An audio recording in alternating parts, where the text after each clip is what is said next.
আমি যখন ফজরের নামাজ হারি চৌধুরী মসজিদে গেছি, মসজিদ থেকে এসে সবাই বলতেছে আগুন লাগছে আগুন লাগছে। আমি এসে দেখতেছি এই আগুন লাগছে। আগুন লাগার সাথে সাথে আমি আমার মামাকে ডাক এই বাসা মামাকে ডাক দিতে গেছি। এখানে উনিও আসছে, দেখতেছি এখানে অনেক মানুষ জড়ো মানে একত্রিত হয়েছে, মানে এখানে সবাই ইয়া করতেছে, মানে পানি মারতেছে। দেখতেছি মানে আমাদের মাদ্রাসাটাও পুড়ে গেছে, মানে এখানে প্রায় 100-র মতো কোরআন শরীফ ছিল, সবগুলো পড়ে গেছে। এমন আজকে থেকে আমাদের মাদ্রাসাটা বন্ধ করে দিতে হবে, কেন কোরআন শরীফ সবগুলো তো পুরো ছাই হয়ে গেছে।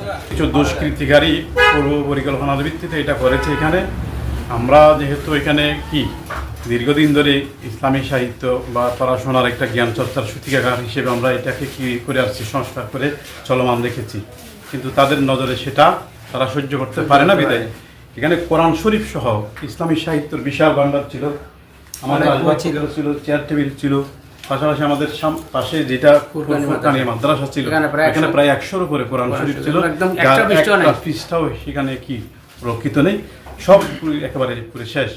আমাদের এই ফুরকানি মাদ্রাসা হচ্ছে আমরা 1966 ইংরেজি থেকে আমরা চলে আসতেছি।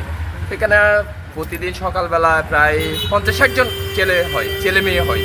তো প্রতিদিনের মতো ওরও আসছে, প্রায় 5:30 পরে মনে হয় গিয়ে আমাকে বলতেছে মাদ্রাসা আগুন লাগিয়ে দিছে। কে দিছে জানি না। তো আমি এসে দূরে এসে তারপর বসছি, এখানে আসছে, এখান থেকে পানি নিয়ে এখানে মারছি, পানি মেরে এগুলো নিভাইছি। নিভানোর পরে ওরা সবাই আমাদেরকে হেল্প করতে বন্ধ করে এরপর আমরা চলে গেছি। ছেলেদেরকে আজকে থেকে মাদ্রাসা বন্ধ। টানা তৃতীয়বার অর্জন করেছে দেশের সেরা সুপার ব্র্যান্ড স্বীকৃতি বসুন্ধরা টিস্যু। মসজিদের ছেলেরা আজান দিতে আসছে, দরজা খুলছে।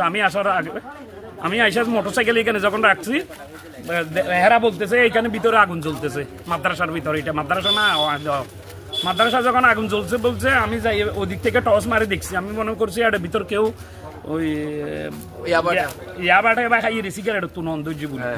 এখন লাস্ট আমি বাইকে এখন আসস বাইরে কে বাইর নরে, তারপরে দেখ দিয়ে তালা মারা দেখি না খুঁজি জ্ঞান তো তালা মারা হিন্দি যাই রে সাইড দি ইটারা দেখতাম গেই আবার খোয়া তারা হিন্দি যাই সিলেট লাইছি তাড়াতাড়ি। এগুলো 10-এ আজান দিছে, তো 4-টের আগের ঘটনা। আমি তো 4:10 এখানে আসছি বিদ্যুৎ অফিসের। আমি কই এখানে তো কারণ নাই, কারণ নাই, ইকোনমিক কারণ নাই। নিশ্চয়ই কেউ না কেউ আগুন লাগাই দিয়ে, কারণ তো নাই। এটা কোনো কিছু একদম সন্দেহ ইয়েন কিনলে ওই সাইড জানালা ইয়েন এলে আপ যাইয়া ভাই আয় টান মারি গিয়ে খুললি আয়, তারপরে টস মারে সাইড দিয়ে জ্বলি গিয়ে এখন তুমি তো অনলাইন এখান থেকে কিন্তু কতক্ষণ যাই ধরো না, কিন্তু কোরআন শরীফ জ্বলি।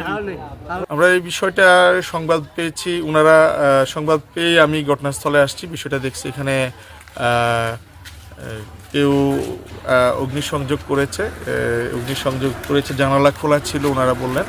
অগ্নিসংযোগ করার কারণে ভিতরে প্লাস্টিকের টেবিল ছিল, একটা রিডিং টেবিল, আর 6টা চেয়ার পুড়ে গিয়েছে।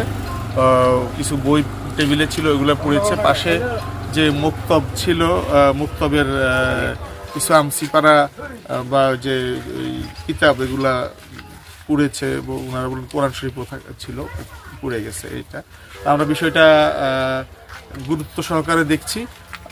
কারা এই ধরনের ঘটনা ঘটাতে পারে আমরা তদন্ত করে ব্যবস্থা নিচ্ছি।